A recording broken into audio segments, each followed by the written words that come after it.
Assalamualaikum warahmatullahi wabarakatuh. Perkenalkan, nama saya Muhammad Rusdi Gafar, NIM 1811148 dari Universitas Mulia Balikpapan. Saya akan menjelaskan tentang dukungan sistem operasi.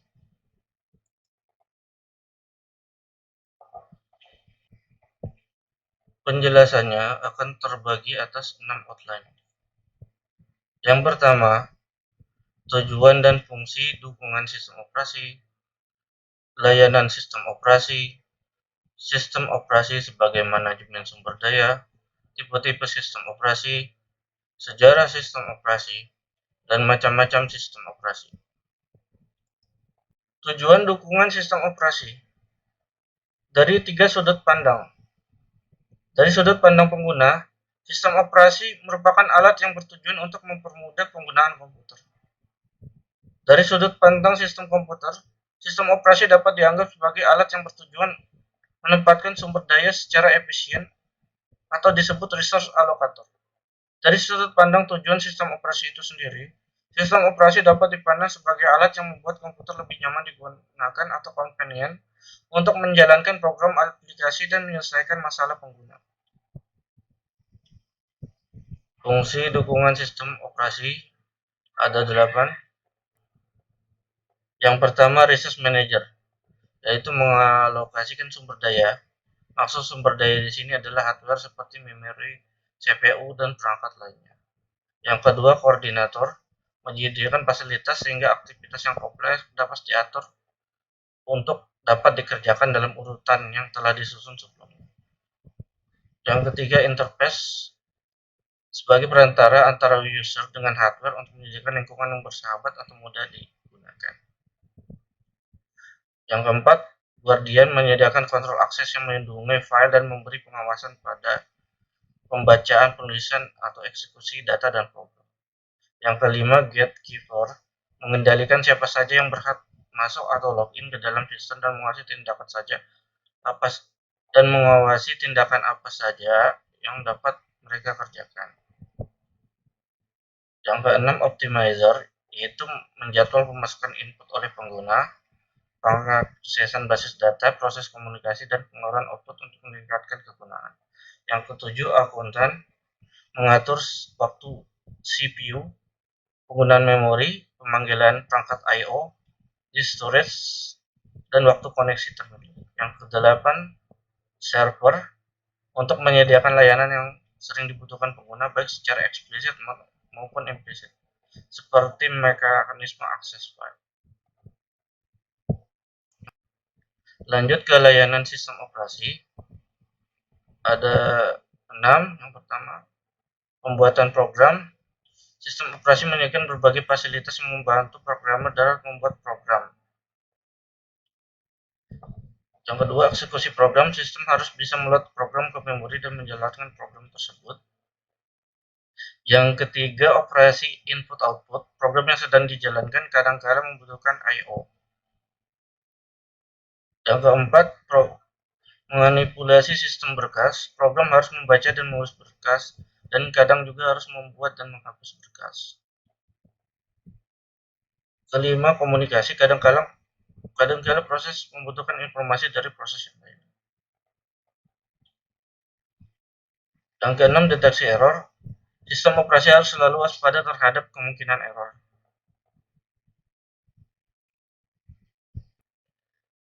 Di samping pelayanan di atas, sistem operasi juga menyediakan layanan lain. Layanan ini bukan untuk membantu pengguna, tapi lebih mempertahankan efisiensi sistem itu sendiri. Layanan tambahan itu yaitu alokasi sumber daya. Ketika beberapa pengguna menggunakan sistem atau beberapa program dijalankan secara bersamaan, sumber daya harus dialokasikan bagi masing-masing pengguna dan program tersebut. Accounting, kita menginginkan agar jumlah pengguna yang menggunakan sumber daya atau jenis sumber daya digunakan selalu terjaga. Proteksi layanan, proteksi memastikan bahwa segala akses ke sumber daya terkontrol.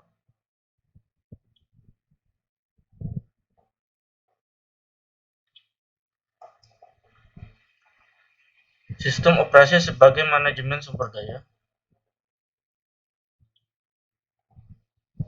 yaitu yang pertama sebagai pengaturan memori, mengawasi bagian-bagian memori, lokasi, status besarnya, menetapkan kebijakan alokasi, siapa yang berhak mendapatkan bagian memori, memperbarui informasi tentang status bagian memori, pengaturan prosesor, mengawasi status prosesor, menentukan proses yang mana dari beberapa proses yang sedang menanti atau menggunakan prosesor, menyerahkan penggunaan prosesor dengan cara mengisi register yang perlu diisi, menarik kembali pemakaian prosesor bila sudah tidak diperlukan. Pengaturan peralatan I/O, mengawasi status peralatan I/O beserta kelengkapannya, mengawasi cara dan penjadwalan pemakaian peralatan I/O, menyerahkan pemakaian peralatan I/O, menerima kembali peralatan I/O bila sudah tidak diperlukan. Terakhir, pengaturan informasi atau sistem file, mengawasi berbagai informasi, yaitu mengenal statusnya, lokasi, penggunaannya, dan security-nya. Menerapkan proses-proses yang boleh mendapatkan informasi tertentu. Melepaskan atau memberikan informasi, umpamanya dengan cara membuka suatu file tertentu, menarik kembali dan menyimpan informasi. Tipe-tipe sistem operasi. Yang pertama, single dan multitasking. Sistem single tasking hanya bisa menjalankan satu program pada satu waktu. Sementara sistem operasi multitasking membuktikan lebih dari suatu program bisa berjalan dalam konkurensi. Single multi-user. Sistem operasi single user tidak memiliki fasilitas untuk membedakan pengguna, namun memungkinkan beberapa program berjalan bersama. Sistem operasi multi-user memperluas konsep dasar multitasking dengan fasilitas yang mengidentifikasi proses dan sumber daya seperti ruang disk milik beberapa pengguna dan sistem memungkinkan beberapa pengguna untuk berinteraksi dengan sistem pada saat yang bersamaan. Distributed. Sistem operasi distributed mengelola sekelompok komputer yang berbeda dan menjadikannya komputer tunggal.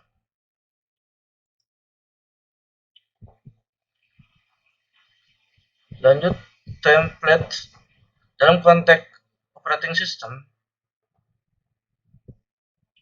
distribusi dan komputasi awan, template mengacu pada pembuatan gambar mesin virtual tunggal sebagai sistem operasi tamu, lalu menyimpannya sebagai alat untuk menjalankan beberapa mesin virtual. Embedded. Sistem operasi yang disematkan dirancang untuk digunakan pada sistem komputer tertanam. Real-time. Sistem operasi real-time adalah sistem operasi yang menjamin atau memproses kejadian atau data pada saat tertentu. Library. Sistem operasi perpustakaan adalah sistem operasi yang menyediakan sistem operasi khas seperti jaringan disediakan dalam bentuk perpustakaan dan disusun dengan kode aplikasi dan konfigurasi yang membuat sebuah kernel yang unik.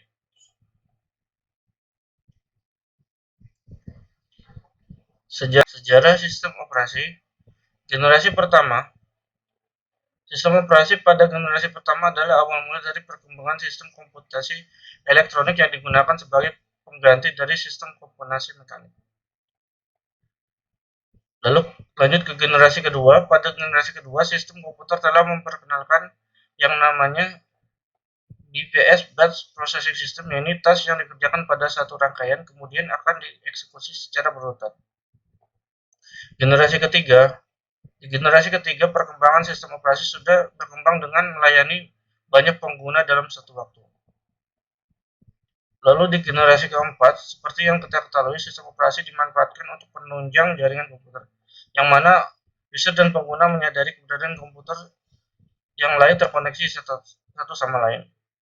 Generasi keempat ini diperkenalkan GUI, Graphical User Interface. Generasi selanjutnya adalah diperkenalkan yang namanya sistem di dalam sistem operasi, serta ada suatu sistem operasi yang bekerja pada perangkat yang bergerak seperti PDA, Pocket PC, dan lainnya. Di generasi ini juga diperkenalkan sistem operasi jaringan yang sifatnya virtual. Serta diperkenalkan juga cross-platform operating system, berarti bisa menggabungkan dua sistem operasi yang berbeda sekaligus.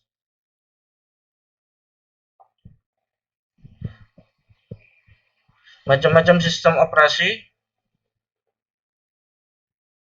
Kita mulai yang paling terkenal dulu, sistem operasi DOS. Ini adalah nenek moyang dan awal sistem operasi yang ada di perusahaan Microsoft. DOS atau kepanjangan dari operasi sistem merupakan awal sistem operasi yang digunakan komputer IBM. Lalu sistem operasi Windows, ini operasi kedua yang setelah berhenti perkembangan sistem operasi DOS. Windows pada awalnya muncul sudah menggunakan antarmuka pada tampilannya dan dipasang hampir di seluruh komputer IBM dan komputer lainnya. Akhirnya menjadikan Windows menjadi sistem operasi yang paling banyak digunakan di dunia. Sistem operasi Mac OS. Sistem operasi Mac OS atau singkatan Macintosh operating system merupakan sistem operasi eksklusif dan hanya terdapat di komputer Apple saja. Sistem operasi Linux. Sistem operasi Linux merupakan sistem operasi atau source yang populer di kalangan masyarakat dunia dengan tingkat kepopulerannya di bawah Windows dan Mac OS. Karena bersifat open source, pengguna bebas mengembangkan sistem operasinya sendiri. Sistem operasi Unix. Unix merupakan sistem operasi pertama yang pernah dibuat. Unix adalah sistem operasi yang dibuat oleh perusahaan AT&T, General Electric, dan MIT di tahun 1965 untuk DARPA. Unix merupakan sistem operasi baku yang biasa digunakan di segala komputer termasuk juga komputer mini. Sekarang sudah jarang orang memakai Unix karena kalah pamor dengan 3 operasi terkenal lainnya, seperti Windows, Mac OS, dan Linux. Oke, lanjut ke sistem operasi yang ini yang kurang begitu terkenal, seperti sistem operasi Amiga, sistem operasi Google Chrome, sistem operasi Garuda OS, sistem operasi Black-On, sistem operasi BOS, Sun Solaris OS.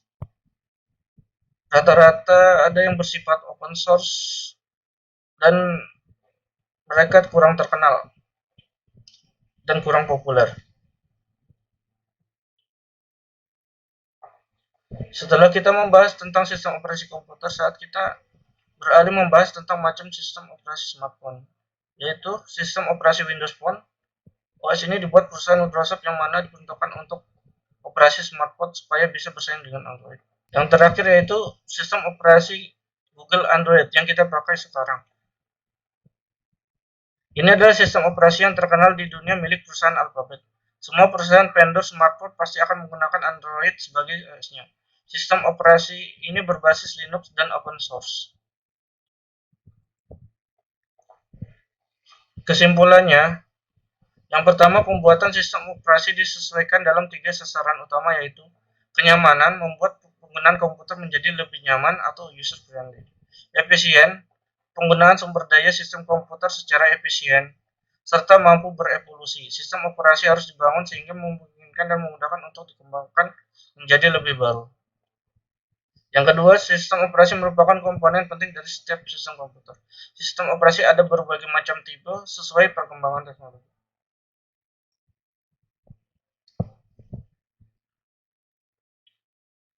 Dan terakhir saya menampilkan daftar pustaka.